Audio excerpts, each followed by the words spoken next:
రాఘవయ్య మరణించి అప్పటికి 11 రోజులు అవుతుంది. ఆ రోజు అతని దశదిన కర్మ జరుగుతుంది. అందరూ బాధపడుతూ ఉన్నారు. అప్పుడే అకస్మాత్తుగా ఒక పెద్ద కారు అతని ఇంటి ముందర ఆగింది.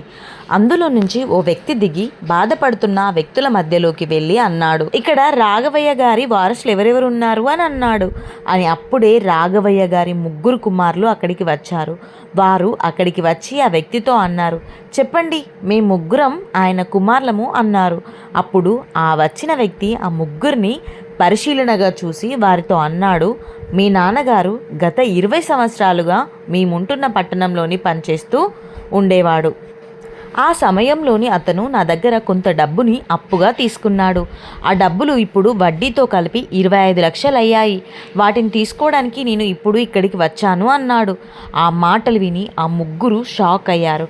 అక్కడున్న వాళ్ళందరూ ఏదో మాట్లాడుకుంటూ ఉన్నారు. అక్కడంతా డబ్బుల గురించే చర్చ జరుగుతూ ఉంది అందరి మధ్యలో. అప్పుడే షాక్లో నుండి బయటికి వచ్చిన రాఘవయ్య గారి పెద్ద కుమారుడు, అతను ఒక గవర్నమెంట్ జాబ్ చేస్తూ ఉన్నాడు.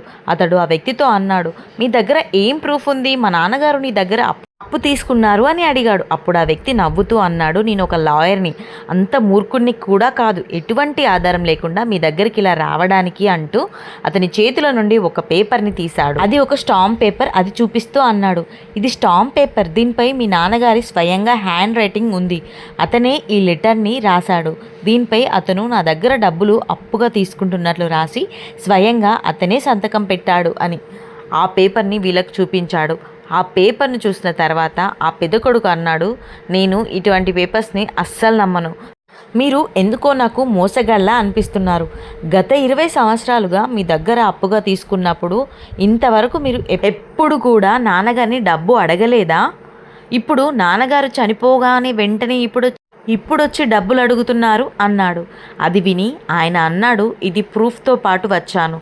నేను ఇది అబద్ధం ఎలా అవుతుంది? ఒకవేళ మీ నాన్నగారు నాకు డబ్బులు ఇచ్చి ఉంటే ఈ పేపర్ మీ నాన్నగారి దగ్గర ఉంటుంది, నా దగ్గర కాదు కదా అన్నాడు. అప్పుడు ఆ పెద్ద కొడుకు అన్నాడు, ఒకవేళ మా నాన్నగారు నిజంగానే మీ దగ్గర అప్పు తీసుకున్నా కూడా మేము దాన్ని చెల్లించం, ఎందుకంటే ఆ అప్పు అంతా కూడా మాకు సంబంధం లేదు. మా నాన్నగారితో పాటు మీరిచ్చిన అప్పు కూడా పోయింది అన్నాడు. వెంటనే అక్కడే ఉన్న రెండో కొడుకు మాట్లాడాడు. ఆ రెండో కొడుకు ఇక ఇంజనీర్. అతను చెప్పాడు, అంకుల్ గారు, మీరు ఎలా వచ్చారో ఆ దారిని తిరిగి వెళ్ళిపోండి. ఒకవేళ మీకు డబ్బులు కావాల్సి ఉంటే మా నాన్నగారు ఉన్నప్పుడు రావాల్సిందే, ఇప్పుడు కాదు.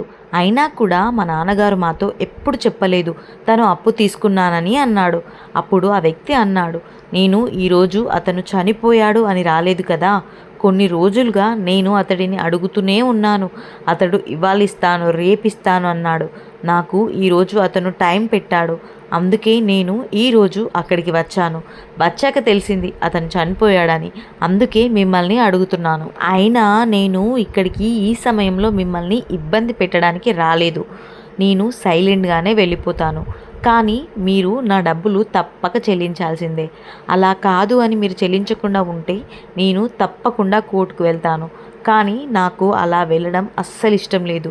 మీ నాన్నగారితో నాకు మంచి ఫ్రెండ్షిప్ ఉంది. అతను అంటే నాకు చాలా గౌరవం. ఆ గౌరవం ఇప్పుడు అతను చనిపోయాక కేవలం డబ్బుల కోసం అతడిని అగౌరవపరచడం నాకు అస్సలు ఇష్టం లేదు. అలా కొట్టుకు వెళ్ళి, పైగా ఒక్కసారి ఆలోచించండి, ఇక్కడ మీ బంధువులు ఎంతోమంది ఉన్నారు కాబట్టి మీరే ఆలోచించండి, అతని పరువును మీరే తీస్తారా? మీ నాన్నగారిదే అన్నాడు. అప్పుడు రాఘవయ్య గారి 3వ కొడుకు సురేష్ అన్నాడు, నేను ఆ డబ్బుల్ని కడతాను అని. అప్పుడే ఇదంతా డోర్ దగ్గర నుండి నిలబడి వింటున్న అతడి భార్య అక్కడికి వచ్చి అతని చేయి పట్టుకొని లోపలికి తీసుకొని వెళ్ళింది. అలా తీసుకెళ్ళి తన భర్తను అడిగింది, మీరేం మాట్లాడుతున్నారు? మన దగ్గర 25 లక్షలు ఏంటి? కనీసం 20,000 కూడా లేదు. అలాంటిది అంత పెద్ద అమౌంట్ మీరు ఒక్కరే కడతాను అని ఎలా ఒప్పుకున్నారు? అక్కడ ఎదురుగా నిల్చున్న మీ 2 అన్నలు ఎంతో డబ్బున్న వాళ్ళు, కానీ వాళ్ళే సైలెంట్గా ఉన్నారు. కానీ మీరెందుకు ఆ అప్పుని మీ నెత్తిపైన వేసుకున్నారు అన్నది సురేష్ తన 2 అన్నలతో పోలిస్తే చాలా బీదవాడు. తనకు ఉన్న కాస్త పొలంలోనే వ్యవసాయం చేసుకుంటూ బ్రతుకుతున్నాడు. దినేష్ 2 అన్నలు తమ జీవితాల్లో బాగా సెటిల్ అయ్యారు. తన తండ్రి తన ముగ్గురు కొడుకులను 2 కొడుకులను ప్రయోజకులను చేశాడు. 3వ కొడుకుని కూడా ప్రయోజకుని చేసే సమయానికి అతని ఆరోగ్యం అస్సలు బాగుండటం లేదు.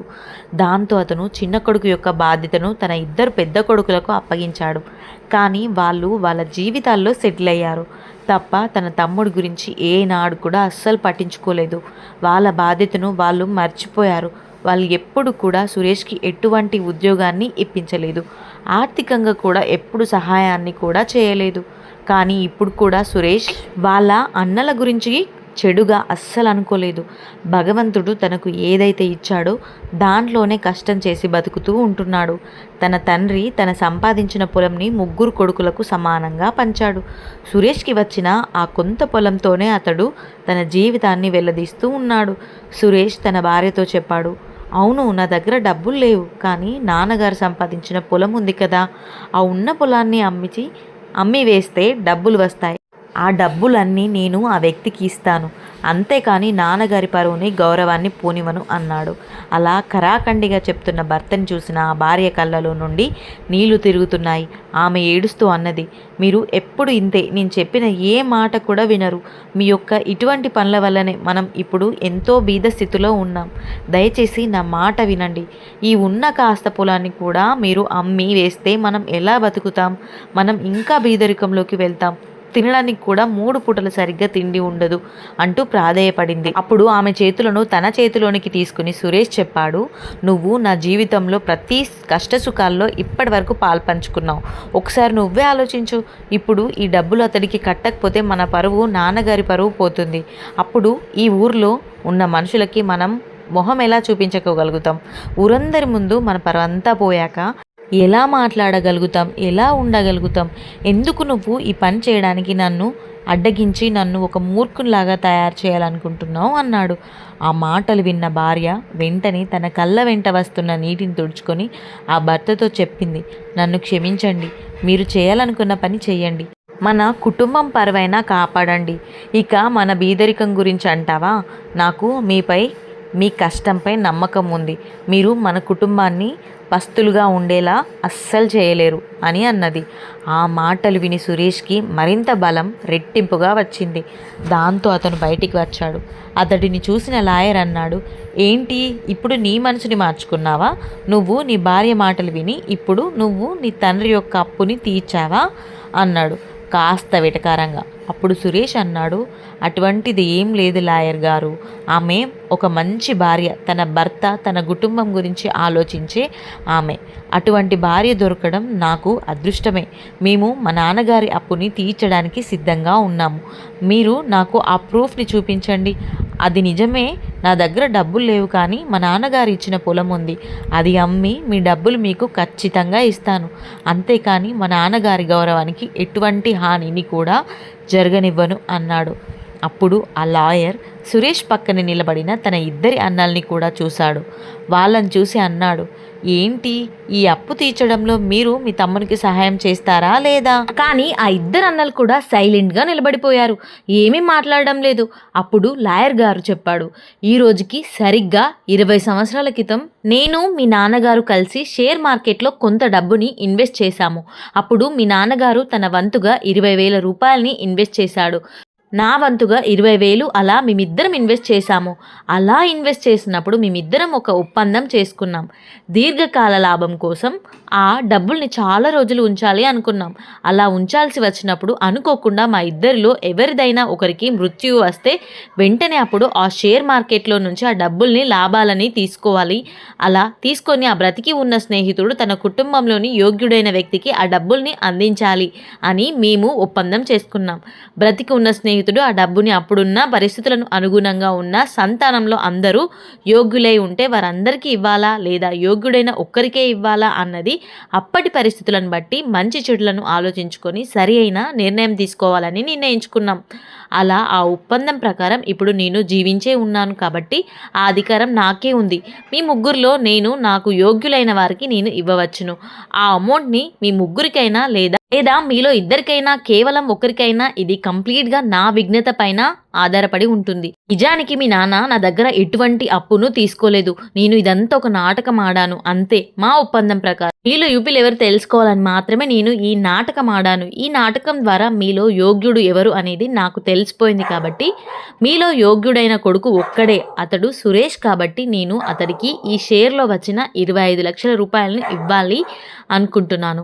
ఎందుకంటే ఈ డబ్బులకు హక్కుదారుడు కేవలం సురేష్ మాత్రమే. ఎందుకంటే ఎవరికైనా కొడుకు తన తండ్రి యొక్క అప్పుని తీర్చలేనివాడు తన తండ్రి యొక్క ఆస్తిని మాత్రం ఎలా పంచుకోగలుగుతాడు? ఇది విని అందరి మొహాల్లో ఆశ్చర్యం తొంగి చూస్తూ ఉంది. సురేష్ యొక్క ఇద్దరన్నల మొహాలు వాలిపోయాయి. అప్పుడు లాయర్ కనుసైగలు చేశాడు. ఆయన కనుసైగలు చూసిన వెంటనే అతని అసిస్టెంట్లు డబ్బుతో కూడిన ఒక సూట్ కేస్‌ని తీసుకొచ్చి ఆ లాయర్‌కి అందచేశారు. అప్పుడు ఆ లాయర్ ఆ సూట్ కేస్‌ని సురేష్‌కి అందచేశాడు. సురేష్ తన తండ్రి యొక్క ఆశీర్వాదంగా ఆ సూట్ కేస్‌ను తీసుకొని రూమ్‌లో బీరువాలో పెట్టడానికి వెళ్ళాడు. అతని వెంటే అతడి భార్య కూడా వెళ్ళింది. ఆమె కళ్ళల్లో నీళ్లు కారిపోతున్నాయి. ఆమె అతడిని చూసి అన్నది, "నన్ను క్షమించండి. నాకు ఇవాళ అర్థమైంది మంచితనం మరియు నిజాయితీయే అన్నిటికీ మించిన ఆస్తులు అని. వాటిని నమ్మిన వారికి ఆదరలో ఎన్నో ఆటంకాలు, సమస్యలు, దుఃఖాలు కలుగుతాయి. కానీ వాటిని విడవకుండా వాటిని నమ్ముకున్న వారికి ఆ భగవంతుడు ఎప్పుడో ఒకప్పుడు తప్పక సహాయం చేస్తాడు అని 10 మందిలో గౌరవాన్ని తప్పక కలిగిస్తాడు" అని అంది. వీడియోపై మీ అభిప్రాయాన్ని కామెంట్ చేయండి.